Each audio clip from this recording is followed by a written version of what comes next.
तर hello hi मंडळी, कसे काय तुम्ही सगळे मजेत ना? तर नवीन मिनी व्लॉगमध्ये आपलं हार्दिक स्वागत आहे. मी वैशाली तपोवन ॲक्टिव्हिटी चॅनलवर आपलं हार्दिक स्वागत आहे. आणि हा आहे पावसाळा माझ्या घरात सुरू झाला.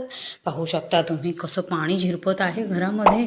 तरी मी त्यात बेसन घोळून भज्या काढायची तयारी करते. हा एक कांदा चिरला, 2 मिरच्या चिरल्या, अजमा, लाल तिखट, बेसन पीठ वगैरे सगळं टाकून बेसनाचा हा घोळ घेतला आहे. पण वरून पाणी टपकत असल्याने शूट काही व्यवस्थित घेऊ शकली नाही. तरीही मी इतका प्रयत्न केला की तुमच्यापर्यंत हे सगळं पोचवावं. आता कढई ठेवली तापायला आणि त्यात टाकलं तेल ओतल्यानंतर चला मग एका हाताने कॅमेरा पकडूया आणि भज्या काढूया.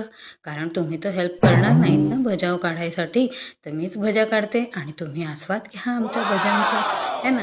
मी ज्या भज्या काढल्या आहेत खाऊन बघाल बरं कसा मस्त बनल्यात.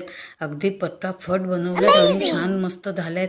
पाणी घर ओलं चिंब असतानाही आम्ही भज्यांचा आनंद घेत होतो. तर चला आता आपण भज्या खाऊया भेटून सगळे, है ना. आम्ही भज्या खाल्ल्यानंतर मग पुन्हा एकदा किचन साफ केला. घडी किचन साफ करताना सारखं किचन साफ करत असून आणि हे सुद्धा मी करत होती. म्हणजे आम्ही इतकं एन्जॉय करतो ह्या लाईफला सुद्धा, पाणी अगदी टपकत असतानाही.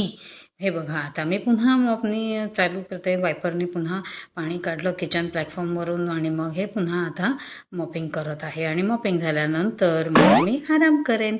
तर कसा वाटला माझा मिनी ब्लॉग, हा ना. मिनी ब्लॉगमध्ये तर तुमचं स्वागत केलंच मी सकाळी, म्हणजे उघडल्याबरोबरच, है ना. सकाळी म्हणते हो, काहीही बोलते मी आपली. तुम्ही जरा त्याच्याकडे कानाडोळा करा, म्हणजे लक्ष नका देऊ, ओके.